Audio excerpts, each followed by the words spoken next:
இன்றைக்கி என்ன சமையல்னு பார்க்கலாம். கத்திரிக்காய் சவுச்சவுக்காய் வெந்துட்டுருக்கு. தக்காளி வெங்காயம் வதக்கி பூண்டு போட்டு சோம்பு சிறிது சேர்த்து தாளித்து மசாலாலாம் சேர்த்து காய் வெந்துருச்சு. கருப்பு பீன்ஸ் நைட்டே ஊற வச்சு மஞ்சத்தூள் தக்காளி சேர்த்து வேக வச்சுருக்கேன். தேங்காய் பூண்டு 2 பல் மிளகு ஜீரகம் சேர்த்து அரைச்சிருக்கேன். இது அந்த சுண்டல் வேக வச்ச தண்ணியே ஊற்றி அரைச்சதுனால இப்படி கலர் இருக்குங்க. பொட்டுக்கடலை சிறிது சேர்த்து அரைச்சிருக்கேன். இது கூடவே நம்ம இப்போ அரைச்சி வச்ச மசாலாவை சேர்த்துக்கலாம்.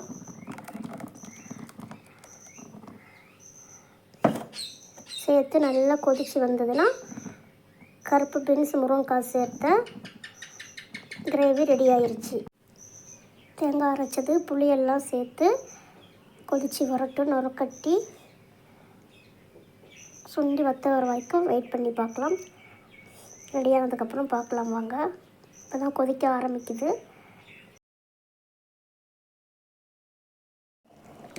குழம்பு நல்லா கொதிச்சிருச்சுங்க.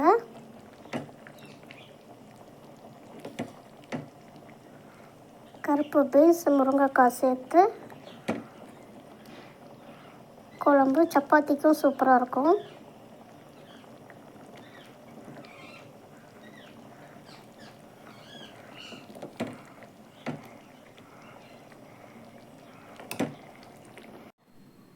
குழம்பு எப்படி ரெடி ஆயிடுச்சு பாருங்கள். கருப்பு பீன்ஸ் முருங்கைக்காய் குழம்பு, இல்லை சாதம். இப்போ சாதத்தை பரிமாறி குழம்பு ஊற்றிக்கலாம்.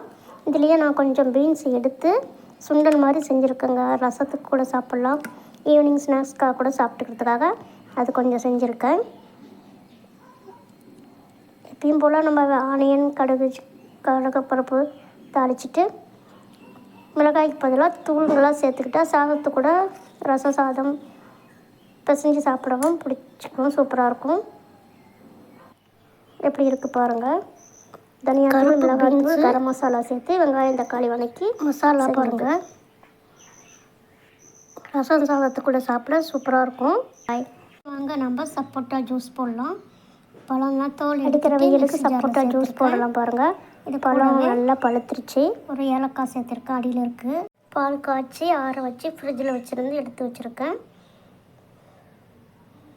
நாட்டு சக்கரை சேர்க்குறது தான் நல்லது, ஒயிட் சுகரை சேர்க்கக்கூடாது. இதில் இருக்கிற ஸ்வீட்டே கூட போதும் நமக்குலாம். குழந்தைகளுக்காக இருந்தால் லைட்டாக சுகர் சேர்த்துக்க. நாட்டு சக்கரை சேர்த்தோம்னா அது கலர் கொஞ்சம் டிஃப்ரெண்ட்டாக இருக்கும் சப்போட்டா பழங்கிறதுனால.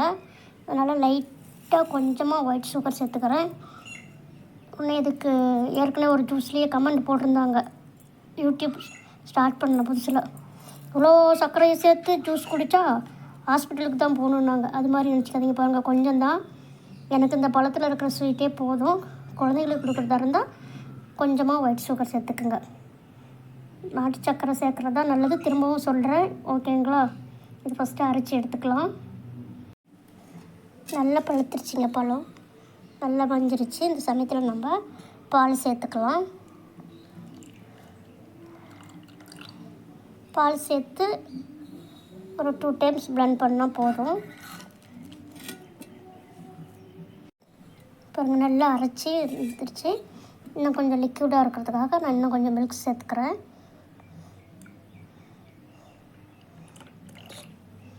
சப்போட்டா ஜூஸ் ரெடி ஆயிடுச்சு.